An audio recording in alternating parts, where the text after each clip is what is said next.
One rapper claimed he turned down a $5 million scholarship to join a college drum line and got fact-checked on the spot. And another was called a walking contradiction after preaching revolution while begging corporations for deals. These are 11 times interviewers checked rappers on live. In 2013, Kanye West walked into the Breakfast Club during his most polarizing era. Yeezus had just dropped, the reviews were mixed, and Kanye was on a mission to explain his vision. But Charlemagne wasn't there to listen. He was there to challenge. Morning, everybody. It's DJ MV, Angela Yee, Charlemagne the God. We are the Breakfast Club. We got a special guest in the building this morning. And they said it never would happen. That's right. A repeat Donkey of the Day offender. Right? Kanye Kardashian is in the building. Right out the gate, Charlemagne set the tone. And when Kanye started talking about the album, Charlemagne didn't hold back. Do you not like the reception Yeezus has gotten? Because I didn't like the album at all. And I was a Kanye West fan. Yeah. But Yeezus was whack to me. Yeah, that's great. Kanye brushed it off, but Charlemagne kept pressing. When Kanye started talking about fashion and corporations, Charlemagne hit him with the question everybody was thinking. Like, to me, it seems like you're such a walking contradiction because you'll denounce the corporations, but then you'll get on stage and say you need Nike and Adidas to back you. That makes no sense to me. Kanye tried to explain, but Charlemagne kept pushing. He wasn't letting anything slide. Kanye West, and I'm just like Steve. Why do you talk so much about money nowadays, man? I used to look at you as like a real revolutionary. You know, real revolutionaries didn't need money to change the world. Malcolm X wasn't rich. Martin Luther King Jr. wasn't rich. Like, I don't understand why everything is so much about money and stuff to you now. Because you need product. You need to own something to have a voice at this point. Because I'm telling you, you already got it. You don't need to own something to have a voice. Yeah, you had a voice when you got on stage and you then said George Bush don't care about black people. You was using your voice. You don't need money to have a voice. I could use my voice, but what happened if y'all don't buy no other albums? Then that voice, people gonna say, oh, he like Arsenio Hall and he was turning up too much and now you fired. But when you... And then Charlemagne asked the question that cut deepest. Why do you feel the need to tell everybody? Why you just don't show and prove by actions and deeds and not words? Charlemagne checked Kanye at every turn on his fashion obsession, his contradictions, his ego. But challenging somebody's worldview is one thing. Wait until you see what happens when a host pulls up receipts on allegations that had the whole internet talking. For months, 50 Cent had been on social media calling Diddy suspect, posting clips from his Drink Champs interview, and turning the whole thing into one big internet joke.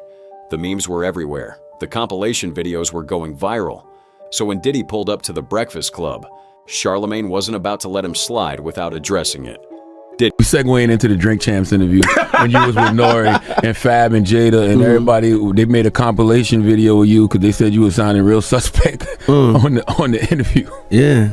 Did you see that? Of course, Diddy seen it. No, I didn't see it. You didn't see it? I swear to God. Diddy tried to brush it off, but Charlemagne wasn't done. He kept pressing, bringing up all the viral moments. Started playing the game, the pause game. I would definitely... That came from Harlem, too, by the way. Yeah, came from Harlem. I definitely would say some, oh my, ooh, the crowd would be like, whoa, did he just say that? You know? After claiming that he didn't remember exactly what he was saying, Charlemagne decided to give him a reminder. I love it all. I love it all, man. I like when you like this, Daddy. Yeah, when you put my bag Daddy, I like when you scrambling and scraping. That was you. Scrambling. What? But that wasn't even the wildest part. Charlemagne pulled up another clip and reminded Diddy that 50 Cent had something to say about it too. I asked 50 about that, and he said you did the same thing to him. You asked him to take him shopping. Yeah, I thought he needed some clothes. What? I'm a nice guy. Diddy kept insisting that 50 didn't actually hate him, but you could see Charlemagne's face the whole time. He wasn't buying a single word. If he loves me, he loves me. Do y'all really can't have see a it? beef? I mean, y'all can't see it. No, we can't see it. Y'all can't see that he loves me. But see, you really, hold on, you really think that's hate? You really, when you really break it down, you've been out here a long time. You know he loves me. I don't think he like it. You know he loves me. I don't think he like it. Okay. Charlemagne had Diddy on the ropes the entire interview. But questioning somebody's personal life is one thing. Wait until you see what happens when a host pushes an artist so hard they break down in tears. When Lil Mama walked into the Breakfast Club, she was trying to push her comeback. The TV work, the new projects, all of it. But Charlemagne wasn't interested in the hype. He had one question on his mind. You know, Lil Mama, you have a lot of confidence, and that's a good thing. Thank you. But you have to actually, no, seriously, you actually have to accomplish a lot more before you come off as cocky. Mama defended herself, listing her accomplishments. But Charlemagne kept pressing, reminding her what most people actually remember her for. You name some names. Like, the reality show stars do come off as cocky, but they don't do nothing either. See? But you're an actual musician. You actually have, I guess, some type of talent. Like, you did have a little buzz going at one point. Definitely have talent. And but what have you done lately, though? Forcing Charlemagne's point.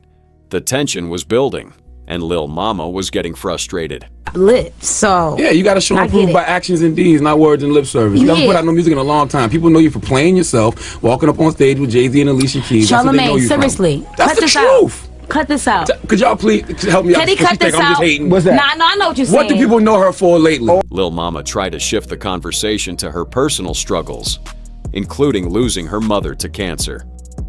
Charlemagne acknowledged her story, but refused to let her use it as a shield for the gimmicks. I think you got a real story to tell. Or you leave it. I think you got a real story to tell, and I think you should tell it.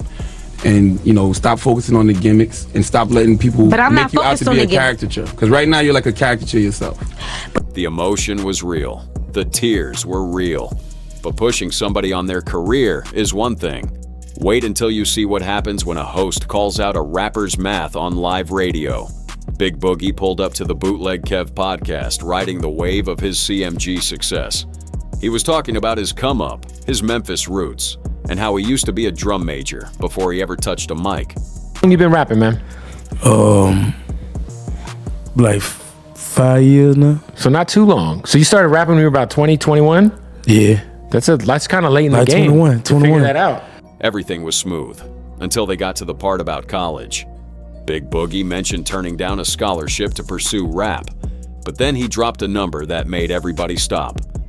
I think it was like in Jacksonville. Yeah, a big band in Jacksonville. It was a big college though, and they offered me like 10 million or something like that, 5 million, something like that. Wait. Bootleg Kev's face said everything. He wasn't about to let that slide. Okay, but not $5 million. They offered you $5 million to play the drum. Yeah. What are we doing here? Like, what the fuck y'all, like, you know what I'm saying? But I was so younger, like, wait. I didn't know what it was. Are you sure they offered you $5 million? Big Boogie tried to clarify, but the damage was done. Kev had checked him right there on the spot. Questioning wild claims is part of the job. But what happens when a host confronts the guy who literally exposed his personal information to the entire internet? When Lil Drop Top showed up to No Jumper, Adam wasn't interested in small talk. This rapper had literally exposed Adam's address and social security number to the entire internet. And now he was sitting right across from him. A lot of people want to know why you leaked all my information. Let's just start there. Because I'm going down a list, like I'm picking everybody apart, you know what I'm saying? So I started by snitching on people I know, and then I'm kind of moving down the line. Lil Drop Top didn't even flinch. He started explaining his whole snitching persona like it was just content. My family's safety has been put on the line due to your actions. Hey man, I gotta keep the community safe out here, so. Who are you? Me? I'm a rapper, I'm a satire. From where? Type of person, Detroit. Adam kept pressing, trying to get him to understand the real world consequences. But Lil Drop Top just kept playing it off. Like, oh, you're a fed, whatever. It's just like, bro, it's not that bad. Like, you're making it seem like it's that big of a deal. You know what I mean? It's most of the people that are hating are the people that I didn't even snitch on. And then Lil Drop Top took it even further, making a claim that had Adam shaking his head. So I guess that's like the question, man. Like, you've got all this hype, mostly from exposing my address and social security number. Facts. What are you doing with it? Like, what are you going to do with this moment in your career? I'm just gonna keep leveling up. Like, I not snitched on Trippy. The whole interview was Adam trying to hold this guy accountable while he just kept doubling down. But getting confronted for exposing someone is one thing. Sometimes the check comes from keeping it a little too real about somebody's appearance. Tory Lanez came through the Breakfast Club in 2018 to promote his album, Love Me Now. The conversation was flowing. They talked about his come-up, his music, his confidence. But then Charlemagne brought up something Tory had been dealing with for years, talk. Like, See, Did you have a everything shirt? is detox. You got the yeah, implant? no. What I did was I had to get it like on my side, on the edges. My hair was never that up. I just once my edges started going crazy. Tory was being open about it, explaining he'd spent around $30,000 on hair treatments. Charlemagne even related, admitting his own hairline was trash. To be honest with you, How much yours ran you? it was like 30,000. Damn. Yeah, it costs money, my nigga, if you want to be right. Yeah. But then Charlemagne pointed to a specific spot on Tory's head. And that's when the cameraman made a mistake. Saying, Tory, what about this part though? my shit don't grow. Nick, come here, get the camera, good. Nick. Hey, yo, Nick, if you come over here, my nigga. The cameraman had zoomed in on Tory's bald spot, and Tory was not having it. Some real about to try to play me in this. Try to play me in this, man. You gonna get Nick up over here. I'm about to beat Nick ass. The room erupted in laughter. But joking about somebody's hairline is playful. Wait until you see what happens when a host pulls up receipts on every single lie a rapper's ever told. When Soulja Boy walked into the Breakfast Club in 2019, he was riding high off a viral comeback. He'd been all over the internet claiming he invented everything in hip-hop. But Charlemagne had the receipts ready, and he wasn't about to let Soulja slide on any of it. First, they got into who really had the biggest comeback of the year. Tiger? Okay. Tiger? This right here talk about Tiger. The nigga that lost his to Travis Scott. Oh shit. Holy shit. The nigga that Travis Scott nutted in the bitch and got her pregnant. Holy shit, Big Draco. Him? He had the biggest comeback. Soulja wasn't having it. He kept pushing back, claiming nobody had done more than him. But then Charlemagne started pulling up the lies, starting with that famous $400 million deal. Okay, lies. Now, you announced you had a $400 million deal with the World Poker That was Fund. facts, nigga. What is what? You said it was an $80 million a year contract for 5 years for in-flight Facts, gaming. nigga. Google it. I still got the contract right now. What are you talking about? Well, the company said it turned out that it was just shares that were valued at $2.5 million. The $400 million was actually $2.5 million in shares. But Charlemagne wasn't done. He went straight for Soulja's origins, the claims about being from Compton. You're not from Compton? I am from Bumpton. You from Compton? Yeah, I'm from Bumpton, yeah. I thought you from Mississippi somewhere. Nah, I'm from Bumpton. I'm from California, Bumpton, yeah. How? What you mean, how? Where you from, South Carolina? Yeah. Soulja tried to defend himself, but the damage was done. And then Charlemagne brought up Drake. And that's when Soulja delivered the line that broke the internet. Yeah, Drake? Drake? They got bodied by Pusha T?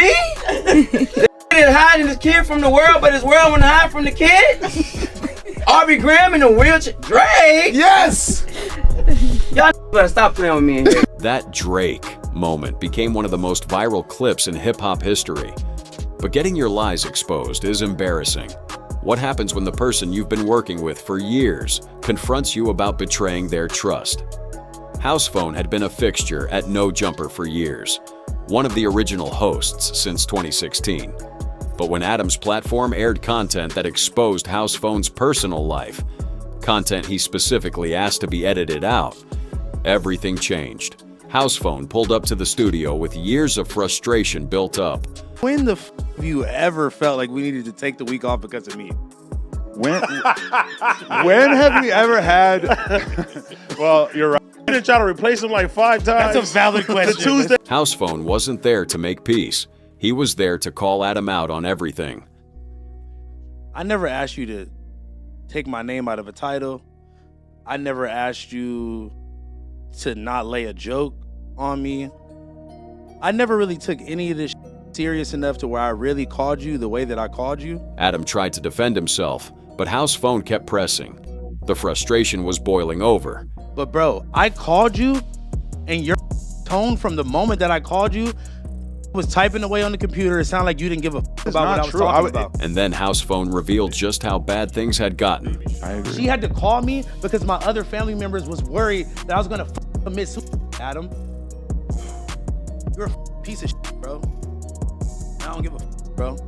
The interview ended with a drink thrown and years of friendship gone. When loyalty breaks down, everything falls apart. But what happens when a host accuses a rapper of biting every style in the game? In 2015, Logic pulled up to the Breakfast Club to promote his new album, The Incredible True Story. He came in hyped, ready to break down the sci-fi concept and talk about his come-up.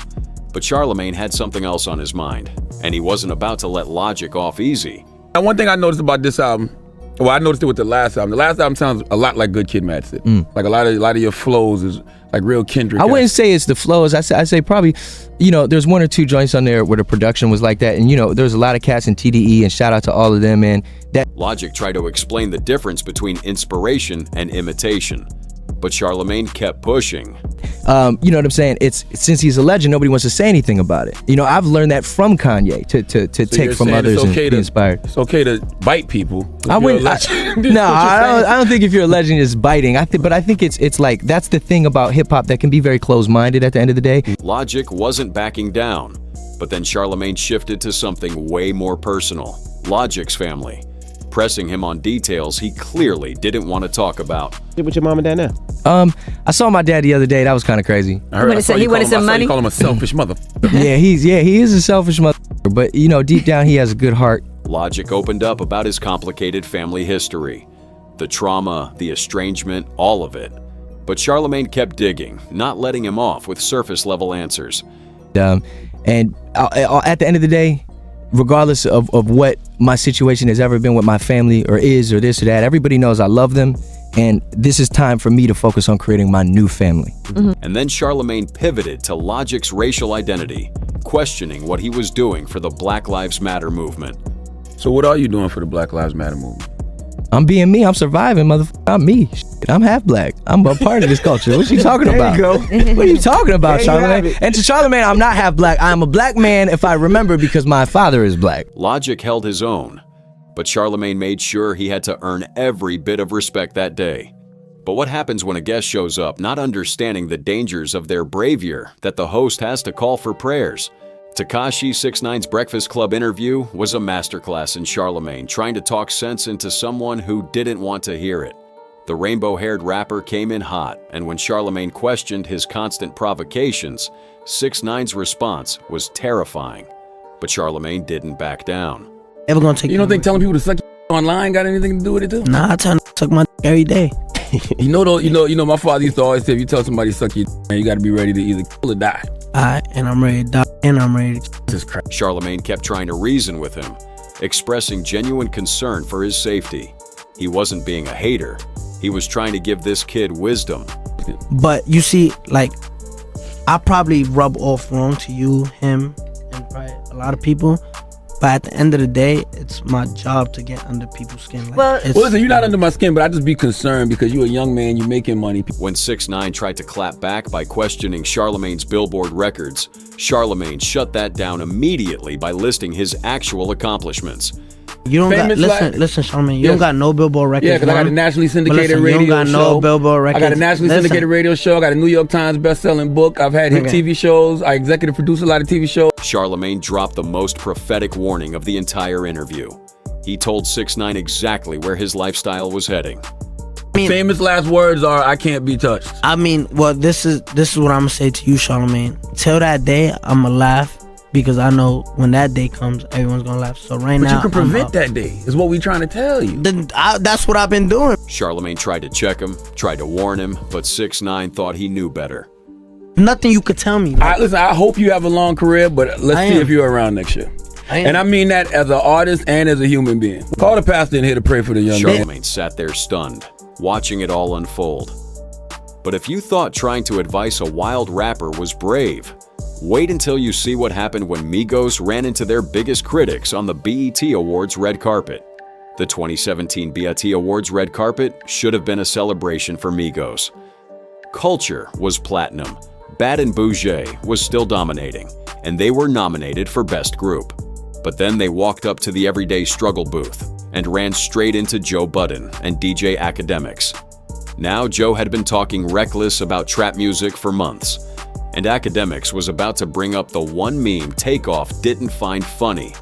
I feel like that's like a running joke with you being left off Bad and Bougie. I ain't left off Bad and Bougie. You think I'm left off Bad and Bougie? Say again? You say I'm left off Bad and Bougie? What'd you say? You say I'm left off Bad and Bougie? Takeoff wasn't laughing. He kept repeating the question, making sure everybody heard him. The energy shifted instantly. Off bad and bullshit? Yeah. Do it look like I'm left off bad and bullshit? What'd you say? Do it look like I'm left off bad and bullshit? Nah. I mean, that's one thing I like about the group, because ever since when you were in jail, even though you might see one or the other, y'all move as a collective. Offset moved closer. Quavo's face changed. This wasn't an interview anymore. Joe, who wasn't feeling the whole energy from the Migos, tried to wrap it up quick, sensing the tension. Gotta wrap this up though. Okay. My bad. Have you tried to jump? I couldn't wrap hear it up anything then. over there too. Close it. Close it. Hey, listen, man. I wish I could talk to the Migos longer, man. It's one of my favorite groups. Smart move, right? Wrong. Just watch what happens next. I've been covering for so long. I'm glad they succeeded, man. Hey, man, you guys are nominated tonight. Have a good show. What you trying to do?